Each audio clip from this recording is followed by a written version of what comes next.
and welcome to the Marketing Mix. It's me again by myself this week, and I am talking all things email automation.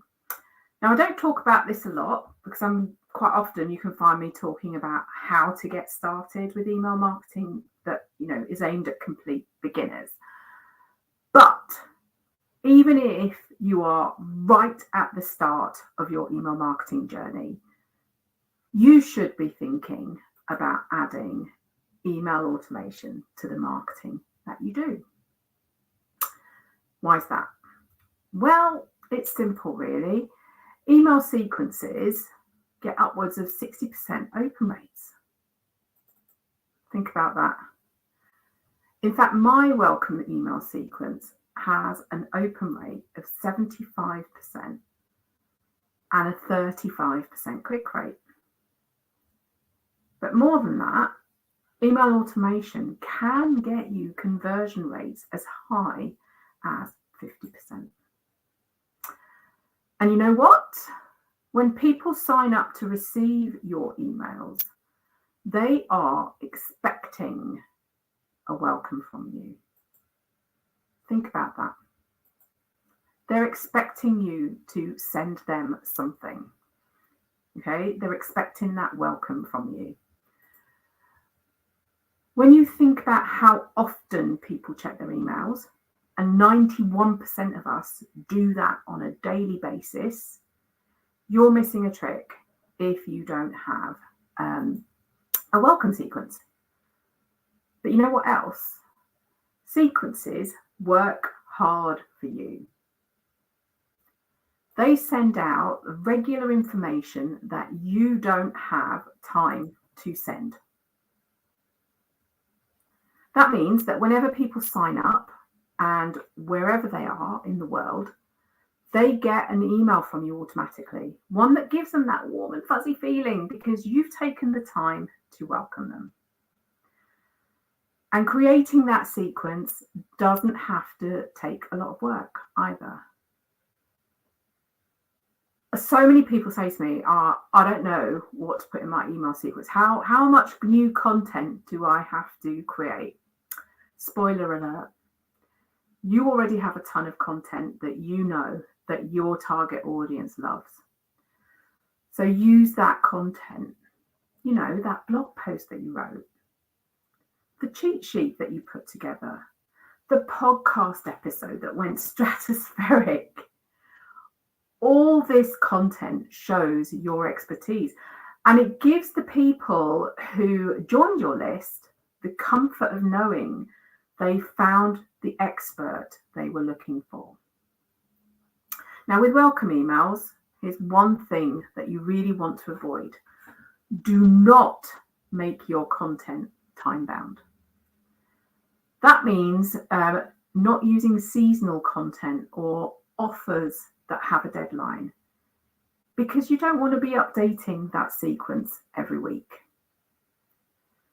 And whilst you want to keep an eye on your automations, and I do this every week when I sit down to write my weekly email, the Marketing Morsel, once I've finished doing that, I go and look at my automations, look at what's been happening, who's joined, who's signed up for various things, who's been through the automations that I can move them to receive that weekly email.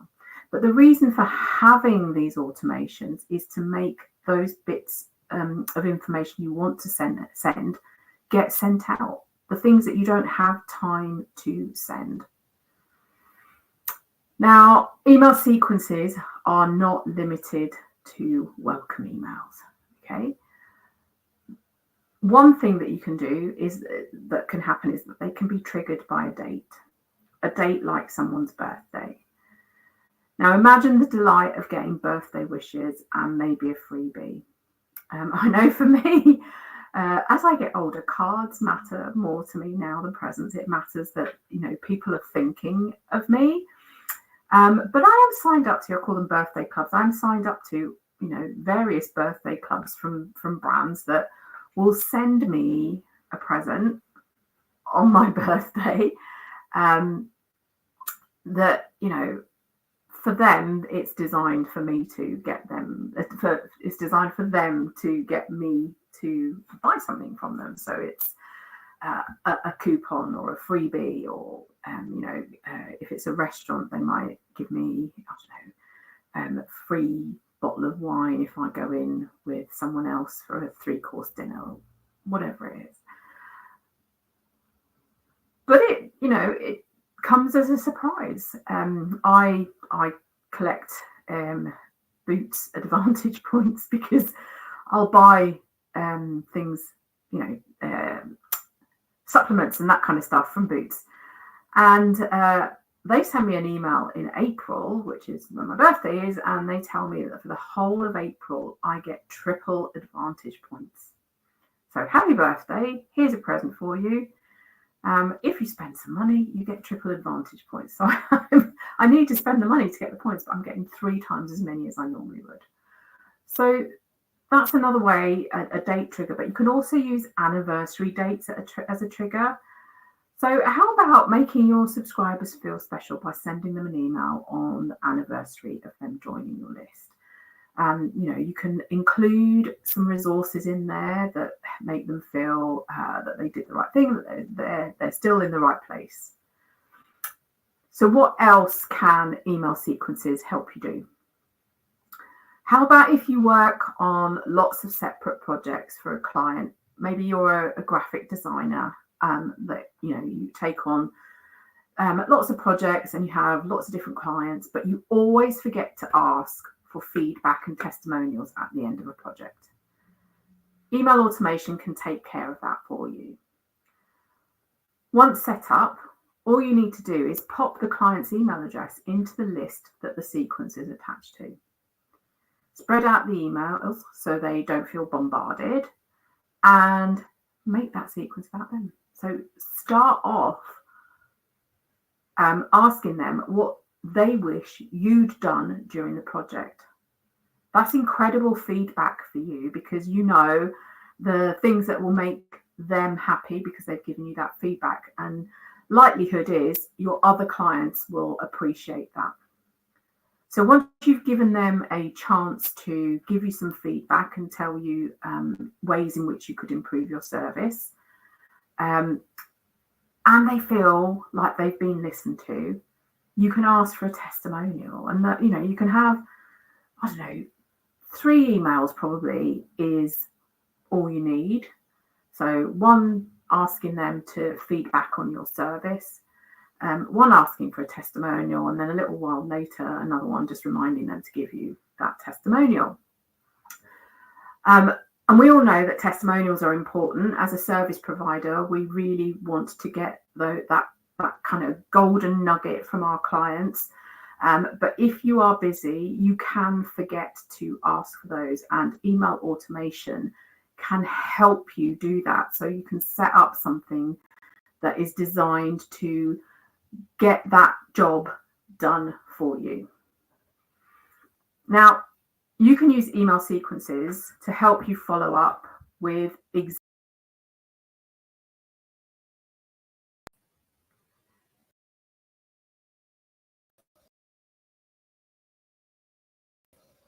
existing, I don't know what's happened to my camera. You can use email sequences to help you to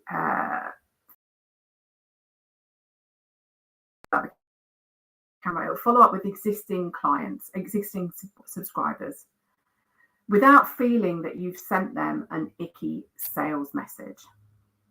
So what do I mean? Well, I have a couple of specific links in my emails.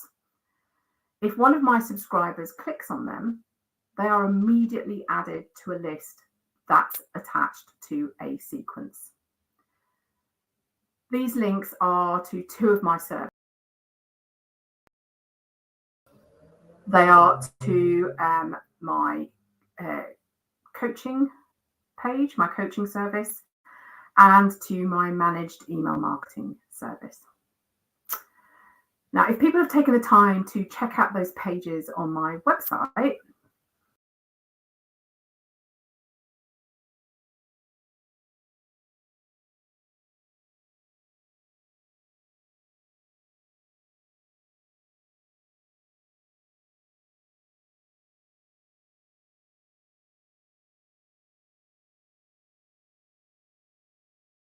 happens automatically. So I follow these people up automatically.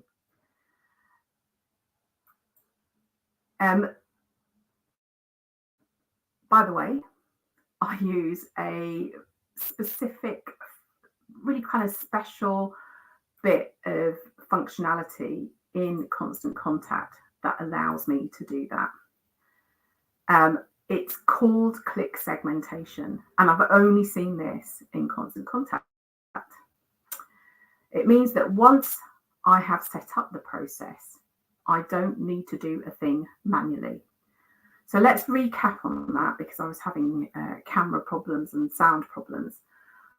I have a couple of links in my emails that lead to my services pages, to my coaching and my managed email marketing page.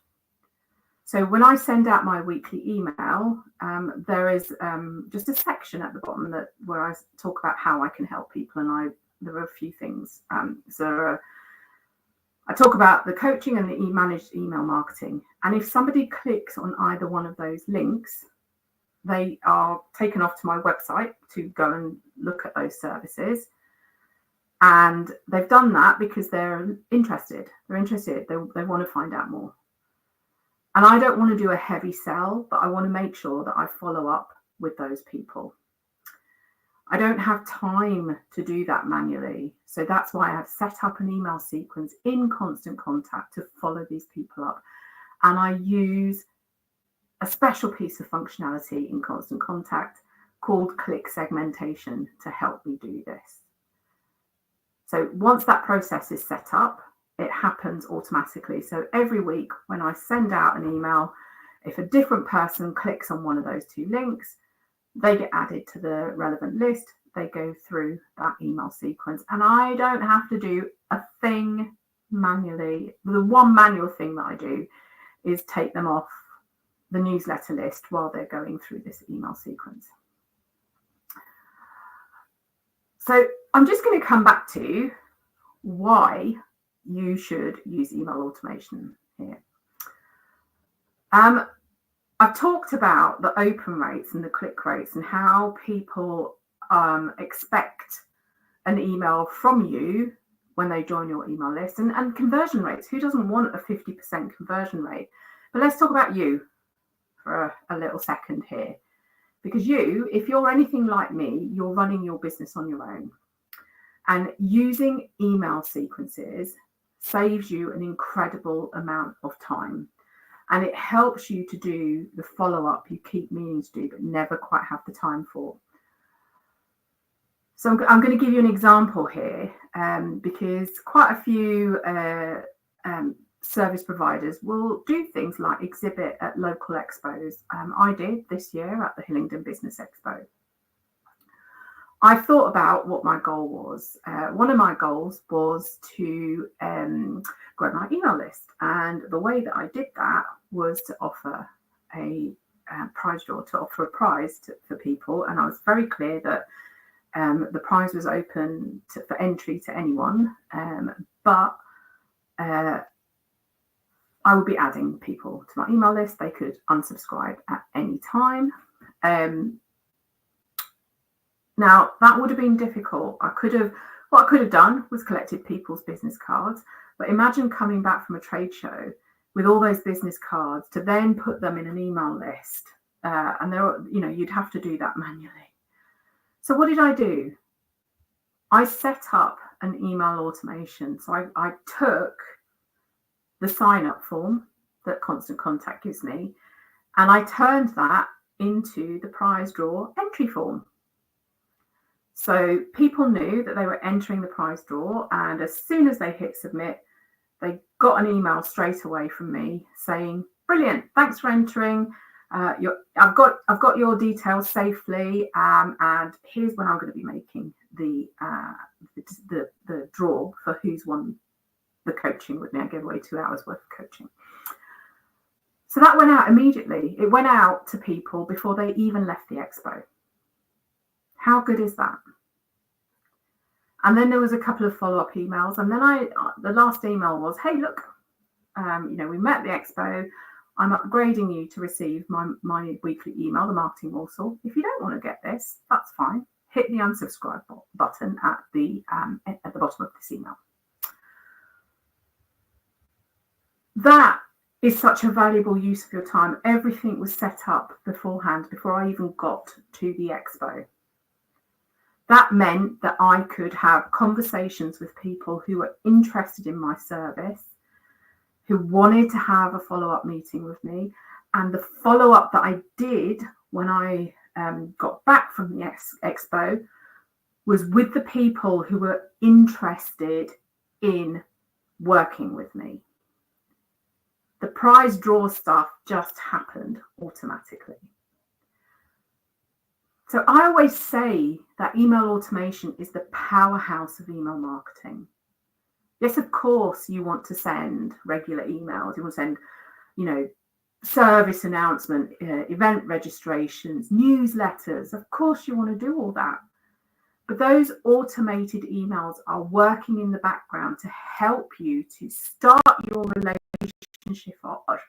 relationship off on the right foot with your subscribers, to delight them from time to time, and to make sure that you follow up on any hot leads. So why aren't you using it? And just to let you know, actually, at any one time, I've got, I think right now, I've got about 10 different automations running. So that in itself tells you something. So I've got my welcome automation sequence. I've got the 2 sequences, the click segmentation sequences, and then I've got a few resources like my email marketing cheat sheet, various things that have an automation attached to it. And I've got one resource that I think you will love. So if you want to get started with email automation, grab my free planning worksheet. So I've got a worksheet that will help you to plan your automation. And you know what? If you sign up for it, you will see one of my automations in action. How cool is that? So I'll send you that cheat sheet or the worksheet, and you will be able to see that in action. And honestly, if you are going to use email sequences, really the thing that you want to do before really creating any emails is to plan your sequence. So how many emails do you want in that sequence? What is the goal of each email? How far apart are they? What's the frequency of the emails? Plan all of that, get everything, and you can do that on that worksheet on one page, get everything lined up before you start creating those emails. And then once you've got your sign up form that's attached to that automation series ready, you can take that link and promote it in lots of different places. So I've just given you the link to this form for the automation worksheet. And that will help you to get your automation ready, get it out there, get it promoted. Okay. It's very quick. It always is when it's just me on my own. So in 2 weeks' time, I'm going to have a really brilliant expert. So if you're stuck on SEO, 2 weeks' time, I have a fabulous interview lined up with Theo Ruby, who is an expert in SEO. And we will be talking about how to work on your SEO to rank on Google. So if you would like to watch that, that's in 2 weeks' time. Just set yourself a little reminder, head to that link and create a reminder. It'll pop up and remind you. But I will be live on LinkedIn and on YouTube in 2 weeks' time with Theo Ruby. I hope you've enjoyed this, and I hope you get planning your automations, because really it's going to take a lot of workload off you. All right, I'll see you in 2 weeks' time. Take care. Bye.